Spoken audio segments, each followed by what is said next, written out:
Welcome back to the Hidden Bar, where we don't just break down bars, we break down meaning. Here we look at rappers not just as artists, but as modern myth makers, people telling survival stories in real time. And today we're going to talk about somebody a lot of people wouldn't expect to be in this conversation, Kodak Black. Because when you slow his words down, when you actually listen to the language he's using about death, resurrection, sacrifice, and being sent, you start to realize this isn't just street rap or shock value. This is initiation talk. So let's get into it. Kodak Black, Testimony. He starts off with a poetic intro about 8 bars. He's like, I'm God sent. I know I'm God sent. I swear for God. You know what I'm talking about? Now I overcame so much obstacles, came from up under so many rocks and shit. Even though I be out here scheming like a demon seeming, I know I'm God sent. It's gotta be God. I know I'm God sent. I swear for God. This isn't just confidence talk. This is double invocation. God sent equals external validation, chosen or appointed. I swear for God equals oath plus witness. He's placing himself in prophetic position. I didn't just make it, I was dispatched. That's important because everything that follows gets reframed as survival, not sin. I done overcame so much obstacles, came up from under so much rocks and shit. Classic buried alive imagery. Rocks equal pressure, weight, systems, incarcerations, poverty. Up under equals beneath the social order. This is resurrection language, not metaphorical success, excavation. Even though I be out here scheming. Here's the confession, but notice how casual it is. He's acknowledging hustle ethics, moral gray zones, street calculus. But he doesn't stop the verse here. That's intentional. Like a demon seeming. This line shocks people, but it's doing work. Let's decode it cleanly. Demon goes to temptation, chaos, shadow self. Semen equates to origin, seed, creation. So the bar isn't random vulgarity. It's saying even my worst impulses are creative forces. That's dangerous theology, but very street spirituality. The same energy that destroys can also produce. He says, I know I'm God sent. It's gotta be God. This is the key reconciliation bar. He's not claiming purity. He's claiming authorization. Here's the translation. If I'm still standing after all this dirt, all this scheming, all this pressure, then something bigger is at work. This is survivor's theology. Not I'm good, but I'm still here. This verse is really about divine contradiction. Kodak is saying, I'm flawed, I'm ruthless, I'm strategic, I'm still chosen. That's not church doctrine, that's street scripture. He's reframing success as evidence, not ego. A lot of people feel this way but won't say it out loud. If I wasn't meant to be here, I'd be gone by now. That's the frequency this verse lives on. Before we even get into the song itself, it's important to clock what this actually is. This opening isn't a hook. It isn't a verse. It's not even structured like rap. This is testimony. Kodak opens the record with what feels like an 8-bar poem, a spoken confession where he's setting the spiritual temperature of everything that follows. And right away, he establishes the core theme that's going to echo throughout the entire song. Polarity. Let's talk about I know I'm God sent versus demon semen. He repeats I know I'm God sent almost like a mantra. Not once, not twice, but insistently. That repetition matters. It sounds less like flexing and more like self-reminding. Because in the same breath, he undercuts it. Even though I be out here scheming like a demon seeming. This is the contradiction and it's intentional. He's not confused, he's self-aware. Kodak is placing divinity and demonhood side by side, not to shock, but to tell the truth about his inner world. He's saying, I can recognize the divine calling on life while still being honest about the darkness that moves through me. Kodak being a Gemini matters here, not in a surface level astrology way, but in a symbolic one. Gemini energy isn't fake or switching up. It's duality consciousness. Geminis don't collapse contradiction. They hold both sides at the same time. So when Kodak says God sent, demon semen, he's not choosing between them. He's saying both exist in me and both are real. That polarity becomes the spiritual engine of the song. This opening testimony is doing something very specific. It's warning you. From the first line, Kodak is telling the listener, you're going to hear God language. You're going to hear demon language. You're going to hear gratitude. You're going to hear grime. You're going to hear faith. You're going to hear schemes, and none of it is accidental. This isn't hypocrisy, it's integration. By opening the song this way, Kodak frames everything that follows as survival, not performance, confession, not branding, lived polarity, not contradiction. So when the song later swings between light and shadow, it doesn't feel random, it feels consistent with the opening truth. The hidden bar isn't just what he's saying, it's what he's allowing himself to be. Kodak is granting himself permission to say, I am flawed and still chosen. That's not church theology, that's street spirituality, raw, unresolved, and honest. Kodak opens this record in what looks like polarity, God sent on one side, demon energy on the other. That's real opposition, but the way he holds both tells you this isn't a battle, it's duality. He's not choosing sides, he's telling the truth about what lives inside him. I'm God sent, I know I'm God sent, I swear for God. This doesn't sound like someone announcing a fact. It sounds like someone checking themselves. There's a difference. When somebody knows something cleanly, they don't need to keep saying it. When somebody keeps returning to the same statement, especially in slightly different forms, that usually means there's resistance somewhere inside. This feels less like, let me tell y'all who I am, and more like, let me remind myself who I am. Okay? That repetition isn't confidence, it's wrestling. Notice the progression. God sent is a statement. I know I'm God sent is reassurance. I swear for God is the oath. Each line escalates the stakes, not the volume. That's the pattern of someone who feels the claim slipping and keeps tightening their grip on it. And that's where the inner conflict comes in. On the surface, it sounds like he's talking to the listener, but the more you sit with it, the more it feels like he's talking to himself. Because immediately after affirming God sent, he undercuts it with, even though I be out here scheming like a demon seeming. That's the fracture point. So the repetition of God sent starts to feel like a counterweight, almost like he's saying, I know what I've been doing, I know how I've been moving, but there has to be something bigger than my behavior. That's not denial, that's moral awareness. This is internal court, not public court. The phrase, I swear for God, is especially telling. You don't swear before God for other people. You swear before God when you're putting yourself on trial. That line shifts the audience from fans, critics, haters to conscience. It's like Kodak saying, I might be able to justify this to the world, but can I justify it to God? That's heavy. There's another layer too. When someone comes from chaos, pressure, and self-admitted grime, believing your God sent isn't just spiritual, it's protective. It's a way of saying my survival wasn't random, my escape wasn't luck, my story isn't meaningless. So when he keeps repeating it, it feels less like ego and more like anchoring. If he lets go of that belief, then everything he's been through risks becoming senseless. The hidden bar isn't in what he's saying, it's in how he's saying it. Kodak is letting us hear the pause between faith and behavior. He hasn't resolved the contradiction. He hasn't cleaned it up. He hasn't theologized it. He's just saying, I know what I'm capable of, and I still believe I was sent. That's not polished spirituality, that's raw testimony. By the time the verse starts, you already understand something crucial. Whatever comes next isn't bragging. It isn't justification. It isn't performance. It's coming from someone who's still wrestling in real time. And that makes everything that follows feel honest, even when it's ugly. God sent, like he sent me up so I can relay these messages, like he used me as a vessel, like he used me as an instrument. They locked me in the box. They hate how God just keep on blessing me. They locked me in the box. I pray to God this ain't my destiny.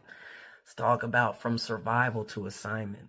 I'm God sent, like he sent me up so I can relay these messages. This is a clarification bar. Earlier, God sent sounded instinctual, almost defensive. Here, Kodak defines what God sent means to him. Not fame, not wealth, not invincibility. Function. Sent me up equates to elevation with purpose. Relay these messages equates to messenger, not owner.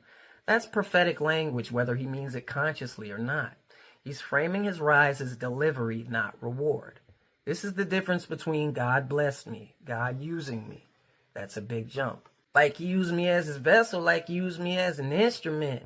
This line removes ego, and that's important. A vessel doesn't choose the contents. An instrument doesn't play itself. Kodak is positioning himself as something moved through, something acted upon, something activated. That's why this doesn't feel like a God complex. It feels like burden awareness. There's humility baked in here, even if the lifestyle contradicts it. They locked me in a box. They hate how God just keep on blessing me. Now the polarity snaps back in. They is the systems, institutions, gatekeepers, enemies. Lock me in a box equals incarceration, confinement, limitation. But look at the tension. External confinement, internal spiritual expansion. The box is physical. The blessing keeps moving away. That's the conflict. This line is saying you can restrict my body, but you can't shut down the assignment. That's why the hate exists. Not because of Kodak himself, but because containment isn't working. Let's talk about the repetition of they locked me in a box. Same line, different meaning. This is subtle but powerful. First time, they locked me in a box. They hate how God just keep on blessing me. That's interpretation looking outward. The second time, they locked me in a box. I pray to God this ain't my destiny. That's fear looking inward. Same situation, two readings. One moment he sees purpose, the next moment he feels uncertainty. That's honesty. This is where the wrestling peaks. This pair of lines shows both sides of the internal dialogue. Maybe they can't stop what God is doing through me, but what if this is just my life? What if this is it? That's not lack of faith, that's human reality. Belief doesn't erase doubt, it coexists with it, and that's why this testimony feels real. The box isn't just prison, it's public narrative, stereotype, expectation, assigned fate. So when he prays, this ain't my destiny, he's not just talking about a sentence, he's talking about being reduced. Don't let my calling shrink to my circumstances. That's the prayer. This is a perfect bridge into the verse because at this point the listener understands Kodak believes he's chosen, Kodak believes he's used, Kodak knows he's flawed, Kodak is scared the box might win. So when the verse starts, it's no longer just storytelling, it's evidence. The verse becomes, if this ain't my destiny, here's why. And that's powerful framing. He sent me up so I can relay these messages. On the surface, this just sounds like elevation. Sent me up equals put me on, lifted me, raised my position. But language carries direction whether we intend it to or not. Up only exists if there's a down. And earlier in the testimony, Kodak already named the down. Scheming, demon semen, buried under rocks, locked in a box. So when he says sent me up, the natural question becomes up from where? Let's talk about the vertical symbolism, even if it's unintentional. In almost every spiritual framework people grow up with, heaven equals above, hell equals below. So when Kodak says sent me up, it subtly places his origin beneath the surface. That doesn't mean he's literally saying I came from hell, but symbolically it fits the testimony he's already given. He's already described darkness, internal demons, survival mode behavior. So sent me up can be heard as I wasn't operating in a clean place, but the message still needed delivery. That's powerful, even if subconscious. This connects back to demon semen in a non-random way. Earlier when he says scheming like a demon semen, that line felt shocking, but now it gains context. If part of his energy comes from chaos, survival, and shadow instincts, then being sent up suggests transmutation, not erasure. Not God removed the darkness from me, but God lifted me out of it and used me anyway. That's an important distinction. Let's talk about the messenger theology, and we'll do it without church language. This actually lines up with the very old idea that shows up across cultures. Messengers don't come from comfort. They come from experience. They speak the language of where they've been. So if Kodak is saying I was sent up so I can relay these messages, then the implication is I know the terrain below. That's why the message has weight. You don't send someone who's never been through it to explain it. Hidden bars aren't always conscious choices. They're often truth leaking through language. Artists speak the instinct. Instinct pulls from lived symbolism. So even if Kodak wasn't thinking heaven versus hell, up, down, ascension, descent, the body of work still supports that reading. That's not overreach. That's pattern recognition, okay? When he says God sent me up, that word choice is interesting. Up implies direction. It suggests elevation from somewhere beneath the surface, which lines up with how he's already described his mind state, his scheming, even his calling his own energy demonic. Whether intentional or not, it frames his rise as extraction, not just promotion. This isn't about hell imagery for shock. It's about origin versus assignment. Kodak is saying, I didn't start clean, I didn't start light, but the message still mattered. So God didn't wait for perfection. God worked with material. That's why the testimony feels honest, and that's why this line hits harder the more you sit with it. Imagine God calling him from hell. That's the thought experiment the lyrics quietly invite. Because look at what Kodak doesn't say. He doesn't say the devil sent me, the street sent me, the demon sent me, hell made me. He says repeatedly, God sent me. That distinction matters. At the largest scale, this is polarity. God, demon, heaven, hell, above, below. Those are oppositional forces in almost every spiritual system. Kodak names both sides in the same breath. God sent, demon semen. That's not accidental language pairing, that's tension. But what makes this interesting is who initiates the call. Inside Kodak, this polarity collapses into duality. He's not saying I was demonic and then I became divine. He's saying both exist in me at the same time. That's why the wrestling feels real. He's not resolved. He's narrating the struggle as it's happening. So when we imagine God calling him from hell, we're not imagining a location, we're imagining a state of being. Hell becomes mindset, behavior, survival mode, shadow self, and God doesn't wait for him to clean up first. That's the wild part. Back to the word up. If God sends up, then the implication is he was operating below in impulses, shadow behavior. So imagine identifying with that energy and still being summoned. That creates internal chaos. Because now the question becomes, if God sent me, what do I do with the part of me that came from below? That's the wrestling you hear in his voice. That's why he keeps repeating, I know I'm God sent. He's trying to reconcile origin versus assignment. This mirrors authority over origin. Here's the quiet truth under everything he's saying. Who sends you matters more than where you came from. Kodak doesn't deny the demon. He doesn't romanticize it either. He just refuses to let it be the author of his story.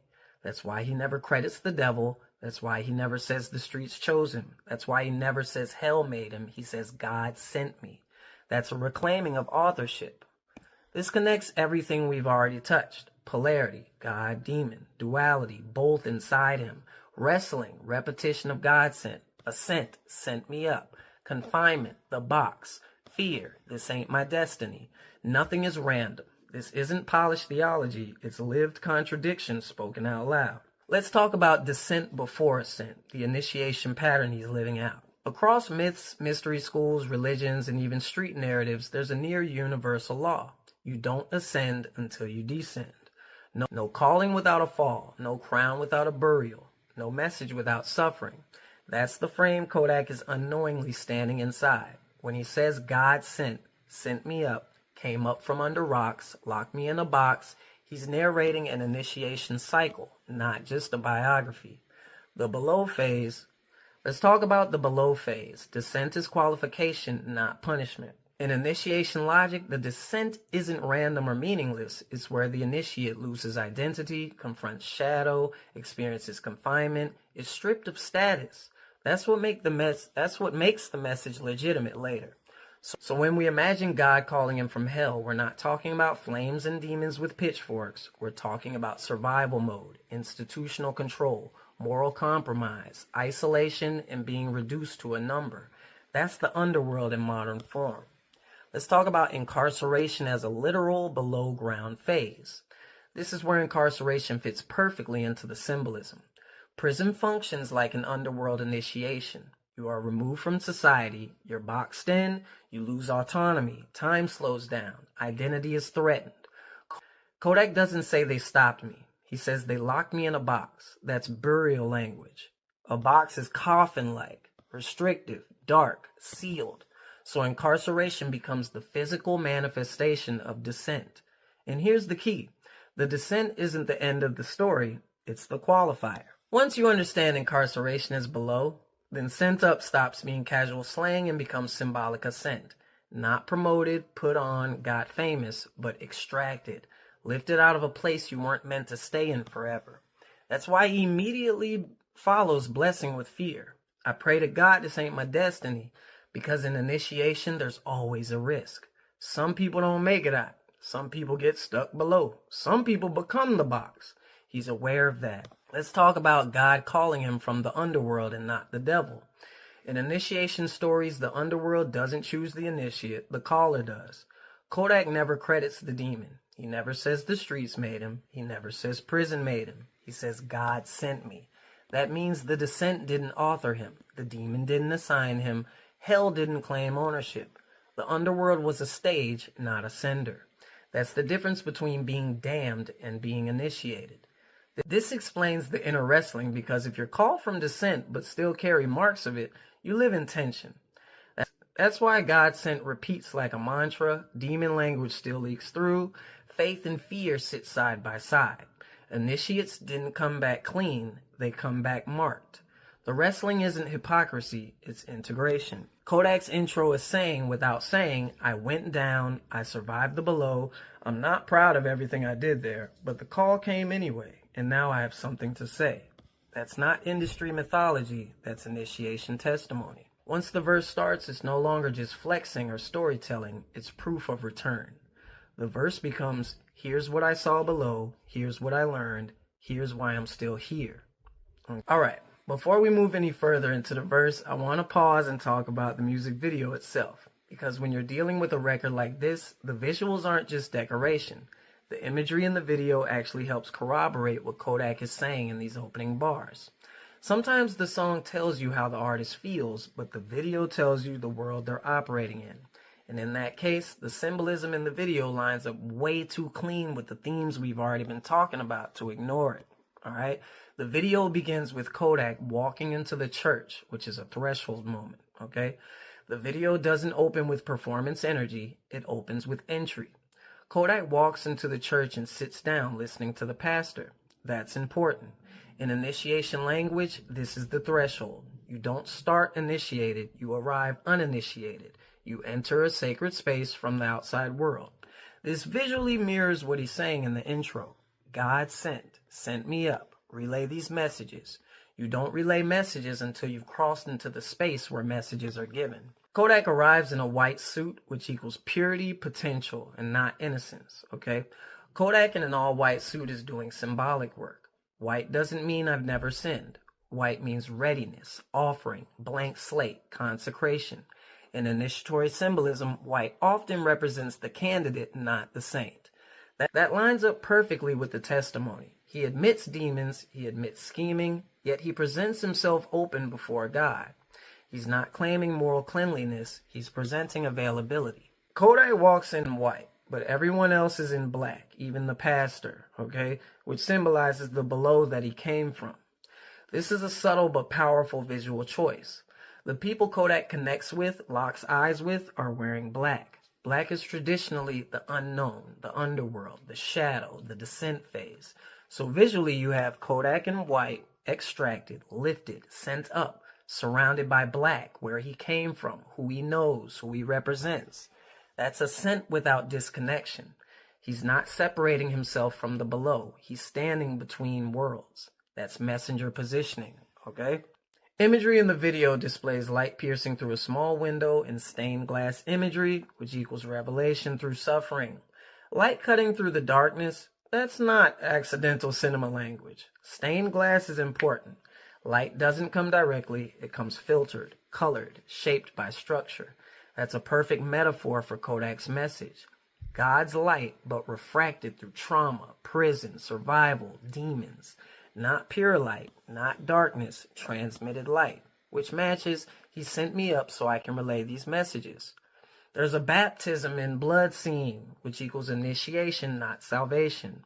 This is the heaviest image. Traditional baptism equals water, which equates to cleansing. Kodak's baptism equals blood, which equates to cost. Blood initiation imagery shows up everywhere. Sacrifice, covenant, transformation through pain, irreversible change. This is not I've been washed clean, this is I've been marked, which connects directly to incarceration, descent, the box, demon energy. He doesn't emerge untouched, he emerges claimed. That's initiation language, whether conscious or not. Let's put it all together. He admits demon energy. He says God sent him. He says sent me up. He shows a descent-coded environment, black, darkness, confinement. He presents himself in white. He is baptized in blood, not water. Visually, the story becomes, I came from below, I was called anyway, I wasn't cleaned, I was transformed, and now I carry something. That's exactly the descent before ascent pattern we were already tracking. The video doesn't contradict the lyrics, it confirms them. This is the moment where our analysis stops being interpretation and becomes corroboration. We're not projecting meaning onto the song. We're showing language, structure, imagery, and symbolism all pointing in the same direction. That's why it feels so aligned with our own visual language. Light cutting through darkness, threshold moments, messenger energy. We're reading the same symbolic grammar. Kodak doesn't portray himself as saved, protected, or absolved. He portrays himself as chosen, lifted, marked, still wrestling. That's not church Christianity, that's initiation spirituality. And when you connect the video to the intro this way, the testimony becomes undeniable. Let's talk about the underworld return pattern, from descent to marking to return.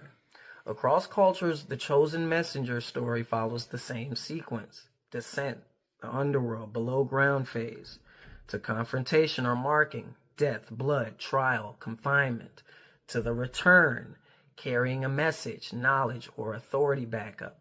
Kodak's intro plus video imagery fits this structure almost too well. Let's talk about the descent and below as qualification. In classic myths, the underworld isn't just punishment, it's credentialing. The descent is where identity is stripped, the self is tested, survival replaces comfort, the initiate confronts shadow. Kodak's equivalents are scheming, demon semen, incarceration, locked in a box, came from up under rocks. This is modern underworld language.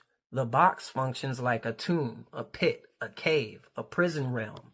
In myth, the hero doesn't visit the underworld casually. They're confined there. That's the key. Let's talk about the marking, blood baptism instead of cleansing. Okay? In underworld myths, the return is never clean. The hero doesn't come back untouched. They come back marked. That mark can be blood, scars, memory, guilt, knowledge, or authority. In the video, Kodak wears white, so he represents like a candidate or offering, but is baptized in blood, not water. That's initiation logic, not salvation logic. Water baptism equals washing away. Blood baptism equals binding. It says you didn't just pass through, you paid something.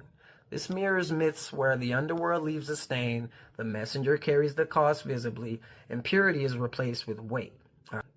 Let's talk about the return via Sent Me Up. In almost every underworld return myth, the ascent is vertical, deliberate, granted, not seized. You don't climb out on your own, you are released. That's why the lyric Sent Me Up matters so much. It aligns with the mythic rule. The one who authorizes the return is not the underworld, it's the caller. Kodak never says, hell sent me, demons sent me, the street sent me. He says, God sent me. That's the authority inversion that defines the messenger archetype. All right, let's talk about standing between worlds and why the black and white imagery matters, all right? In myths, the returned initiate is never fully at home again. They stand between worlds, between light and dark, between sacred and profane. Visually, the video encodes this, Kodak in white, surrounded by black, making eye contact with those still below. That's classic messenger positioning. He's not separated from them. He's not superior to them. He's translating, which matches he sent me up so I can relay these messages. Messengers don't abandon the underworld. They speak about it from above. Let's talk about why the wrestling is essential in these myths. In underworld return stories, doubt doesn't disappear. The initiate often asks, was this worth it? Am I still free or still bound? Is this my destiny? That's why Kodak immediately follows blessing with fear. I pray to God this ain't my destiny. That line isn't weakness, it's myth accurate. The return is never final. There's always the risk of being pulled back down. When you overlay the mythic structure, Kodak's intro plus video becomes descent, incarceration, demon language, the box, marking, blood baptism, confinement, internal conflict, the return, sent me up, messenger role, testimony. This isn't a redemption fantasy, it's an initiation narrative. He doesn't claim holiness, he claims assignment. I'm not saying Kodak is doing mythology. I'm saying this story follows the same pattern humans have always used to describe transformation. That's why it resonates. That's why the imagery feels heavy. That's why the wrestling feels real. Let's talk about the Afro-Spiritual Initiation, descent, crossing, and return. Across many African and Afro-diasporic traditions, including Haitian voodoo, West African systems, and New World initiations, initiation follows a very consistent pattern. Descent, disruption, illness, confinement, chaos, isolation, contact with the unseen through dreams, spirits, death imagery, blood, and ancestors. Marking and cleansing, showing up in white clothing, ritual washing, blood symbolism. Then there's a return with function through a messenger, protector, speaker, carrier of truth. You can already hear Kodak in that structure. Let's talk about the Gatekeeper Archetype. Before ascent comes permission. In Haitian voodoo and many African systems, you do not ascend or move between worlds without a gatekeeper. The gatekeeper controls thresholds, stands between worlds, allows passage up or back. Symbolically, Kodak keeps returning to sent me up, relay these messages, lock me in a box, fear that this isn't my destiny. That's threshold language. He's not claiming mastery, he's claiming permission. That's very Afro-spiritual. You don't rise because you want to, you rise because you're allowed, okay? Let's talk about how descent does not equal evil. This is key in Afro-spiritual logic, okay? Here's where Afro-spiritual frameworks differ from Western Christianity. The underworld is not automatically evil. It's ancestral, it's hidden, it's powerful.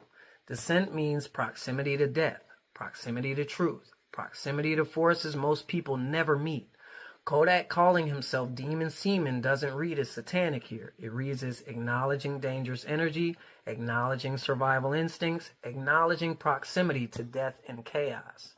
In Afro-diasporic symbolism, power often comes from contact with death, not avoidance of it. That lines up perfectly with incarceration, blood imagery, baptism not in water but blood, coming back marked, not purified.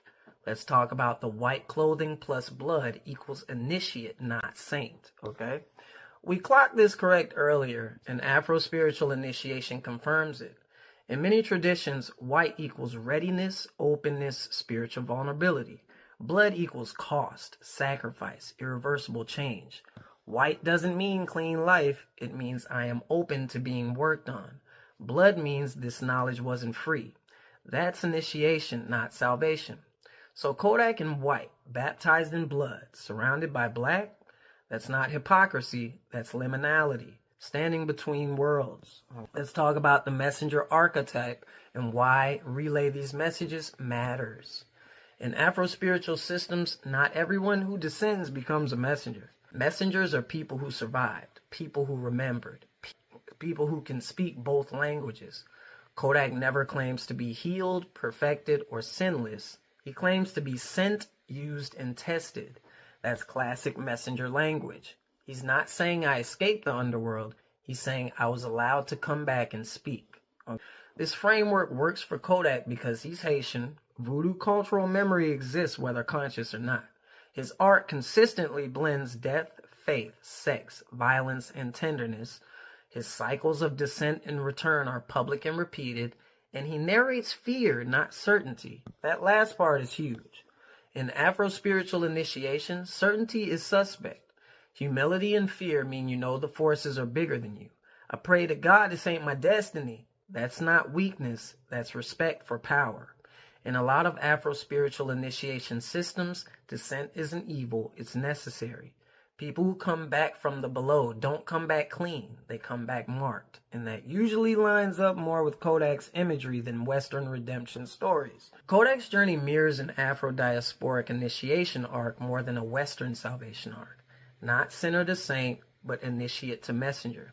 That's why the imagery feels heavy. That's why the contradictions stay unresolved. That's why the testimony feels real. Let's talk about the one archetype that fits Kodak in this song. Papa Legba, the gatekeeper messenger. Papa Legba isn't about being good or evil. He's about permission and passage. He stands at the crossroads between worlds. He controls who can go up or come back. He's the one who relays messages between realms. Kodak keeps saying, God sent, authorization. Sent me up, vertical movement. relay these messages, messenger language, lock me in a box, below ground phase, fear plus reverence, I pray this ain't my destiny. That's gatekeeper energy, not savior energy. He's not claiming purity, he's claiming access. Let's talk about why this lands culturally, especially for Haitians. In Afro-diasporic traditions, the underworld does not equal evil. Descent does not equal failure. Blood does not equal corruption. Power comes from knowing both sides. So Kodak acknowledges demon energy, survives the box, comes back marked, speaks from the middle. That's why the imagery feels right without needing explanation. In a lot of Afro-spiritual traditions, the most important figure isn't the saint, it's the gatekeeper. The one who's been below, comes back up, and still can speak both languages. Let's talk about why the Papa Legba comparison isn't a stretch here. First, let's be clear with what I'm doing and what I'm not doing. I'm not saying Kodak is practicing voodoo. I'm not assigning secret religious intent. I'm pointing out symbolic resonance that Kodak himself places on the song, okay? That distinction matters, okay? On the later released Haitian Boy Kodak album artwork, there's a symbol positioned above the image. And what's important isn't what it's called, but what it looks like and what it functions as. Visually, the symbol has a central vertical line, horizontal extensions, mirrored curls or flourishes, a balanced symmetrical layout. That structure immediately reads as Crossroads Symbolism. Across Afro-diasporic traditions, especially Haitian voodoo, the crossroads is not decorative. It represents thresholds, passage, and permission. It's the space where messages move between realms. That's Papa Legba's domain.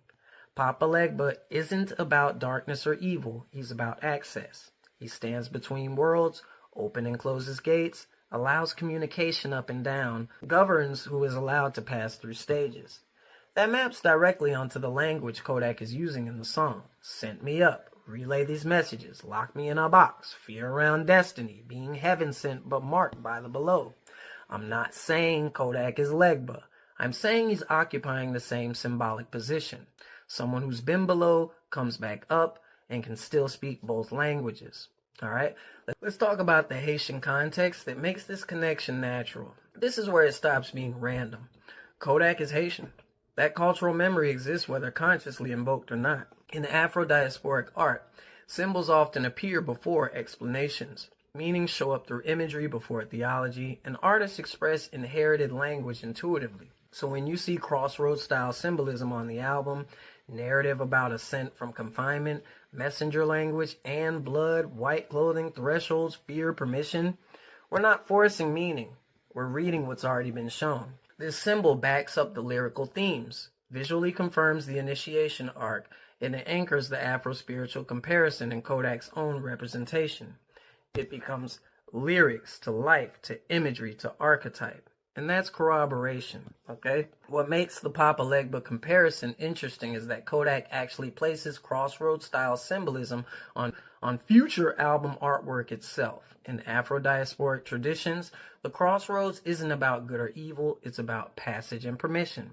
That lines up perfectly with how we keep describing being sent up, relaying messages, and moving between worlds. I'm not gonna sing it like Kodak because I'm gonna mess it up. I don't drink no lean, I'm sipping holy water like my medicine. I'm a living testimony, every album like a testament. Everything I went through made me who I am because he be testing me. So I'm breaking bread with all my fam because I don't take no ecstasy. I don't drink no lean, I'm sipping on holy water like it's my medicine. This is a replacement bar, not a moral flex. He's not saying I don't do drugs. He's saying I replace one form of coping with another. Lean equates to numbing, sedation, chemical escape. Holy water to cleansing, grounding, ritual. Calling it medicine is key. Medicine isn't about pleasure, it's about function. So spiritually, he's saying I need something that stabilizes me, not something that takes me out of myself. I'm a living testimony, every album like a testament. This line quietly elevates the whole catalog. A testimony is lived experience spoken out loud. A testament is recorded truth meant to last. So he's drawing a line between life as testimony and art as testament. My art, that's heavy. He's saying my albums aren't just projects, they're chapters. That reframes his discography as survival documentation, not entertainment alone, not image building, which also explains why he keeps returning to faith language. Testaments aren't written once, they're compiled over time. Everything I went through made me who I am because he be testing me. This is where suffering gets reinterpreted. He doesn't say life tested me, the streets tested me, people tested me. He says he be testing me. That assigns intelligence to the pressure. Not random pain, not chaos, but examination. That's a huge shift in mindset.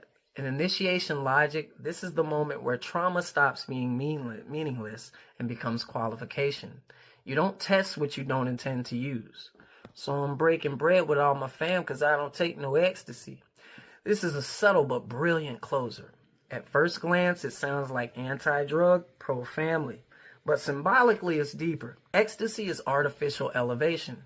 It simulates joy, connection, transcendence. Breaking bread is communal, grounded, ancient. So the trade-off is chemical unity to relational unity, from synthetic high to shared sustenance. He's saying, I don't need to feel fake joy, I've earned real connection. And that's important after initiation. The return isn't solitary, you bring something back to the people. Let's talk about the hidden pattern across all 4 bars. Watch the structure, from lean to holy water, what I consume. From testimony to testament, what I produce. From testing to formation, how I interpret pain. From ecstasy to breaking bread, how I experience joy. That's a full post-descent value system. He's quietly saying, I don't move how I used to because I've been through something. After descent and marking, the initiate always returns with new disciplines, new interpretations, new priorities.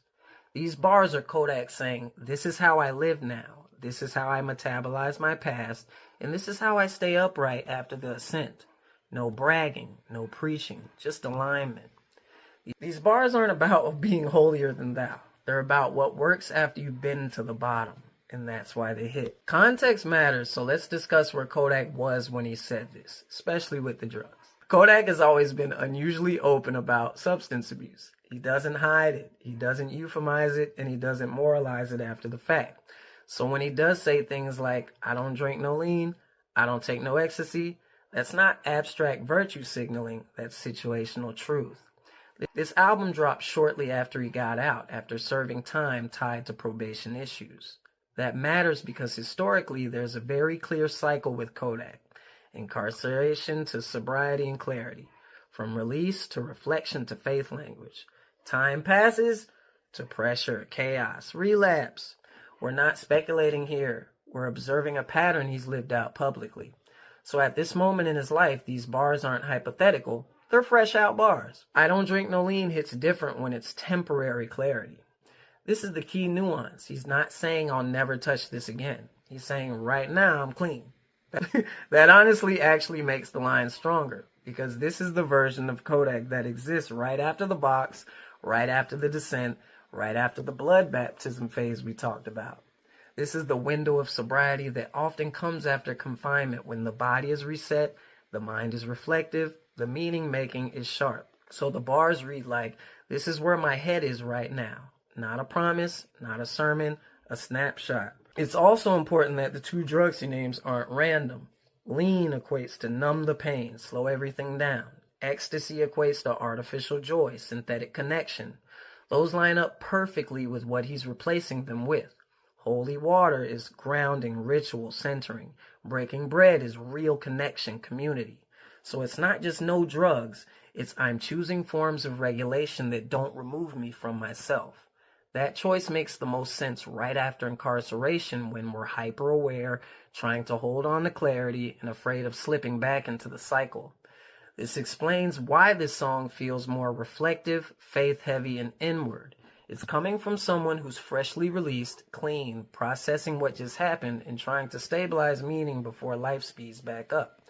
That's also why he keeps talking about testing, destiny, being used, being sent. Those questions always get loud right after you get your freedom back. These lines aren't Kodak saying I've transcended drugs forever. They're Kodak saying this is what clarity sounds like. And clarity for him is often temporary but real. That actually makes the testimony more authentic, not less. because it's honest about the moment, not idealized across time. We're not judging him. We're not excusing him. We're situating the lyric in lived reality. That keeps the analysis human, and it reinforces the initiation theme. After the ascent, there's always a window of insight. The question is what survives once the world rushes back in. That tension is already baked into the song, all right?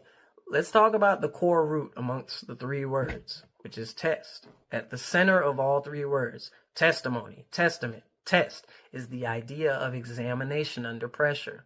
A test implies evaluation, stress, something revealed, pass or fail conditions.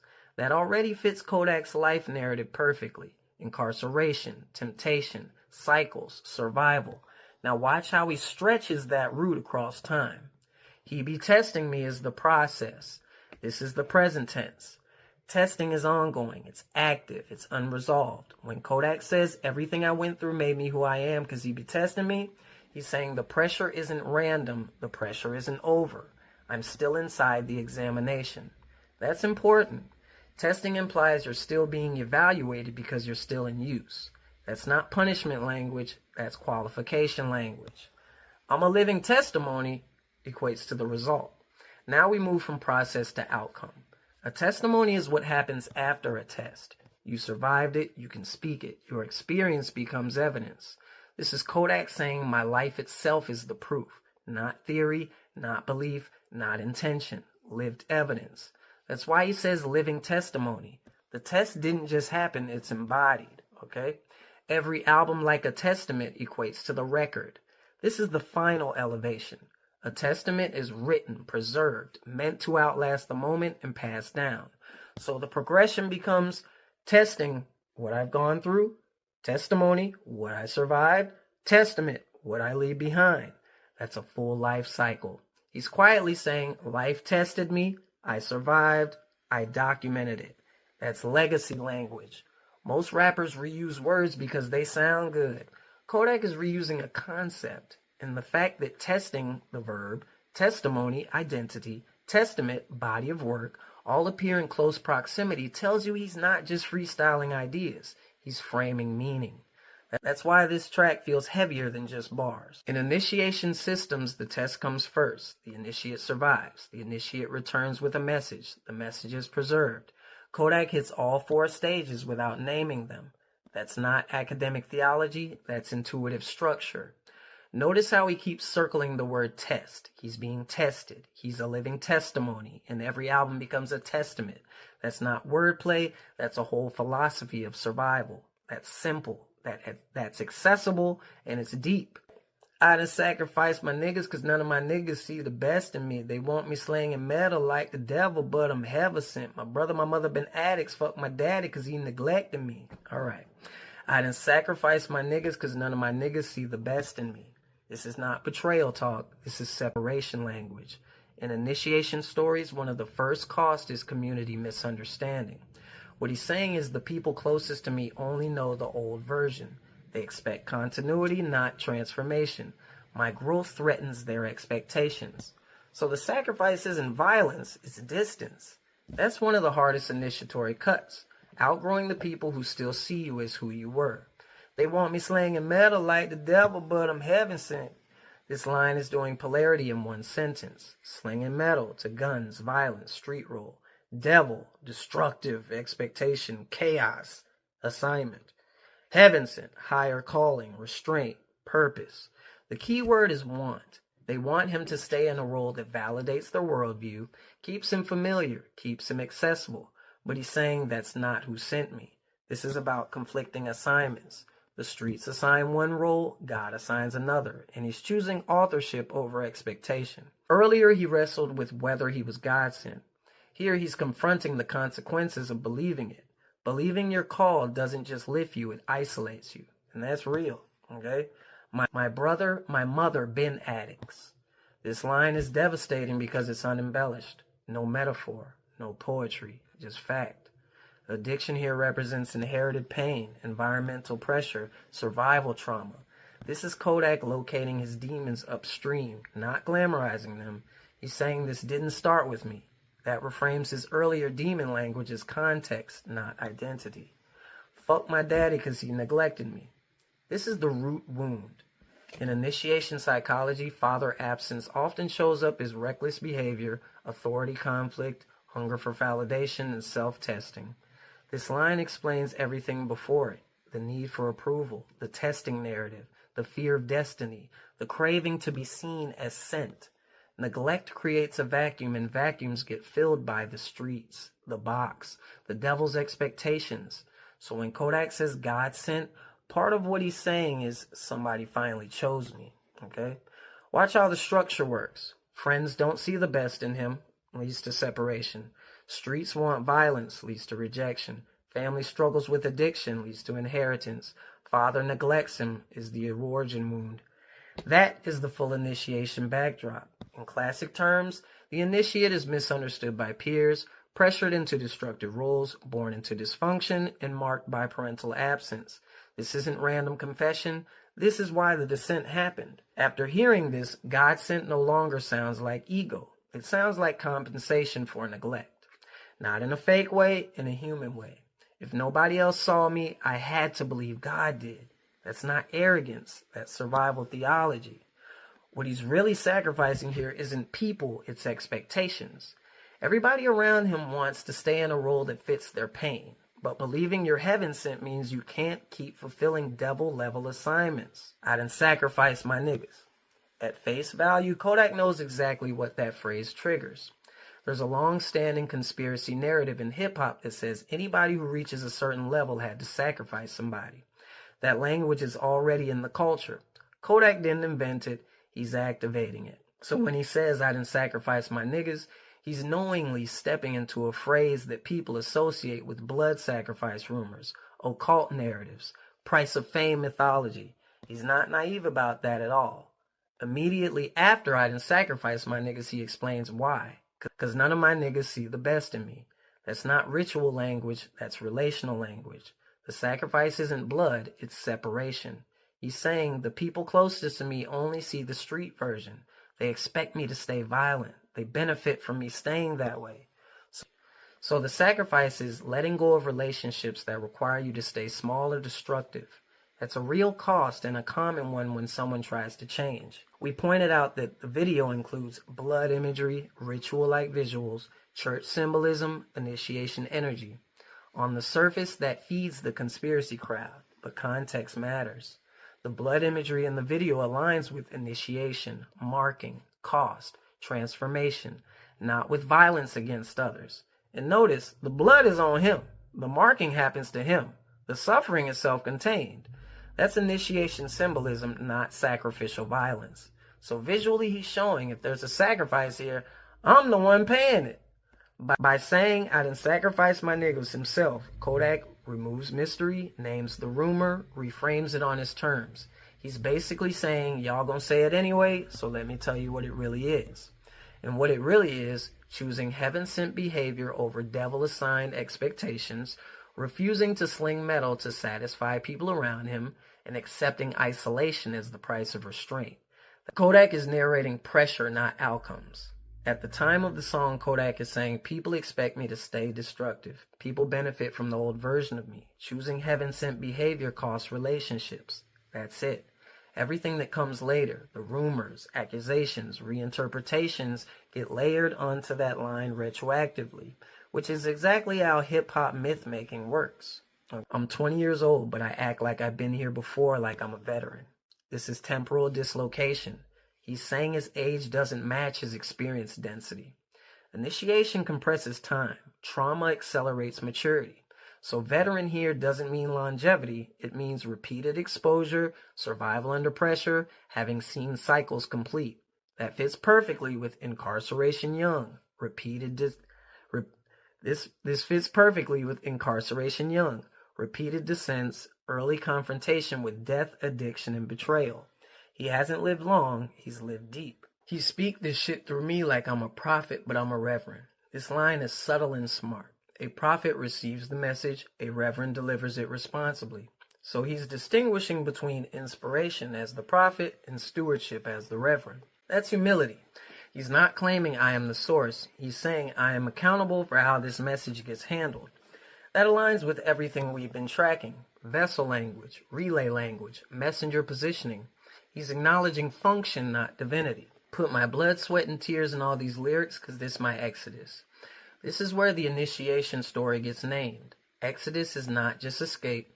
It's leaving bondage, wandering, uncertainty, leadership under pressure, and freedom that isn't immediate comfort.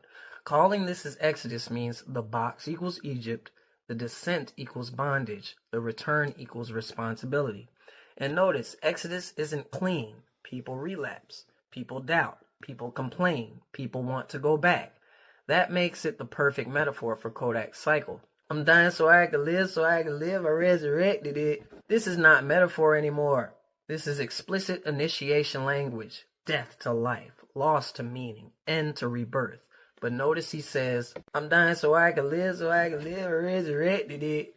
He repeats this twice. This is not metaphor anymore. This is explicit initiation language. Death to life, loss to meaning, end to rebirth. But notice what he says. He doesn't say I resurrected myself.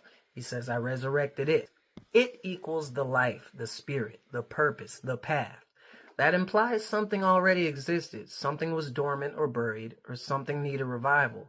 This connects directly back to being sent up, being called from below, resurrection after the box, blood baptism imagery, and the repetition matters. Repetition in rap is usually emphasis. Here it's integration. He's saying it until it sticks. Watch how these lines form a complete arc. Veteran, experience beyond the years. Prophet reverend, receives and delivers. Exodus, escape with responsibility. Death, resurrection, to irreversible transformation. That's not random spirituality, that's a full initiatory declaration. At this point, the listener can't say we're reading too much into it because Kodak himself just said, prophet, reverend, exodus, resurrection. We didn't introduce the language, he did. All we did was slow it down. This isn't Kodak flirting with spiritual imagery. This is him naming his life as an initiation, death, escape, responsibility, and return. He's not claiming perfection, he's claiming transformation. When Kodak says I'm 20 years old, but I act like I've been here before, that's not bragging, that's return language. In messenger archetypes, especially in Afro-diasporic traditions, authority doesn't come from age, it comes from having crossed something. Been here before doesn't have to mean reincarceration literally. It means I've seen cycles, I've crossed thresholds, I recognize this terrain. That's exactly how someone sounds when they move between states, not just grown up fast. He speak this shit through me like I'm a prophet, but I'm a reverend. That's textbook messenger positioning. Prophet receives from unseen. Reverend interprets, delivers, stands in the middle. He's not claiming to be God, he's claiming to be used. That lines up perfectly with the gatekeeper idea. Someone who doesn't own the message but controls the passage of it. Okay? Life, death, resurrection equals movement between worlds. Now look at the repetition. I'm dying so I can live, I resurrected it. This isn't poetic exaggeration. This is boundary crossing language. He's talking about dying to living, from living to dying, ending one state to activate another. That's not a one-time event, that's navigation, which is exactly what a gatekeeper does. Moves between realms, understands both sides, isn't fully owned by either. Let's talk about exodus as passage and not escape. When he calls his work my exodus, that's important. Exodus isn't just leaving, it's guiding people through, knowing the dangers, standing between bondage and freedom. That's not savior talk, that's path opening talk. And path opening is the core of the gatekeeper archetype. Papa Legba isn't about holiness or evil, he's about access. He stands at the crossroads, he speaks both languages, he allows movement up and back. He opens paths others can't. Kodak's language mirrors that function. Sent me up, relay these messages. Death to life to resurrection, from prophet to reverend, exodus to return. He's not claiming purity, he's claiming permission to move between worlds. Notice the language he's using here. Dying, living, resurrecting, exodus, prophet, reverend. That's not spiritual imagery, that's messenger language. He's describing someone who can move between states, between worlds, and come back with something intact. That's gatekeeper energy. Blood in my eyes, I'm going blind, oh. Stuck in these streets, feel like my mind froze. I've been running these streets, got me dehydrated. I've been living so crazy, feel like I'm dying, baby. Blood in my eyes, I'm going blind, oh. Stuck in these streets, feel like my mind froze. I've been running these streets, got me dehydrated. I've been living so crazy, feel like I'm dying, baby. Blood in my eyes, I'm going blind. This is not random imagery. Blood in the eyes equals obstructed vision, seeing too much, too close, too raw. After initiation, clarity doesn't feel clean, it feels overwhelming. He's saying, I've seen things I can't see. Insight came with damage, and vision has a price. That fits perfectly with the messenger gatekeeper role. You don't come back untouched, you come back altered. Stuck in these streets, feel like my mind froze. This is the paradox. Spiritually, he's moving between worlds. Physically, he's trapped. That's the tension of being initiated inside the same environment. The calling moves forward, but the circumstances stay still. Time freezes when you're under surveillance, under probation, under expectation. So while the verse talks about ascent, the hook reminds you the ground hasn't changed yet. I've been running these streets, got me dehydrated. This line is huge symbolically. Dehydration equals lack of life source. Earlier he said holy water is his medicine. Now he's saying the streets drain him. So you have a contrast. Sacred water restores, street movement depletes. Running non-stop doesn't equal progress, it equals burnout. This is the body rejecting the environment. I've been living so crazy, feel like I'm dying, baby. This ties directly back to I'm dying so I can live. The hook is the before, the verse is the meaning making after. The death isn't poetic, it's felt. That's why he repeats it, because repetition mirrors panic, not confidence. Notice no evolution in the hook, no resolution, no switch up. That's intentional. The hook represents the loop, the cycle, the environment he keeps returning to. While the verse reaches upward, interprets, and assigns meaning, the hook says, this is still where I wake up. That contrast is honest. The verse sounds like someone who's been allowed to cross between worlds. The hook sounds like someone who still has to live in one of them. That's gatekeeper tension. Not escaped, not saved, positioned. The verse gives you the meaning, the hook gives you the cost. That's the balance of this song. Spiritual insight without pretending the streets stop hurting. This hook keeps the episode grounded. It stops the breakdown from floating too high, and it proves that Kodak isn't romanticizing initiation, he's living inside it. When Kodak says, blood in my eyes, I'm going blind, he's not talking about weakness. He's talking about the cost of seeing too much too early. Eyes are perception. Blood is the life force, pain, sacrifice. So bleeding eyes don't mean you can't see. They mean your vision came with damage. This is what happens when awareness outpaces safety. For Kodak, that looks like early exposure to violence, early fame, early incarceration, and seeing the truth of the streets while still being trapped inside them. You start to recognize patterns before you're protected from them. You see the system clearly, but you still have to live in it. That's why he says he's going blind. Not because the vision is gone, but because the vision is overwhelming. This is the archetype of the Wounded Seer, the one who sees through illusions, survives initiation, carries insight that isolates them, and pays physically, mentally, or spiritually for that perception. In myth, prophets bleed, artists burn out, messengers come back marked. Kodak isn't claiming enlightenment, he's describing what it feels like to hold clarity without relief. The verse gives us the meaning, the hook gives us the cost, and that tension between vision and survival is where the whole song lives.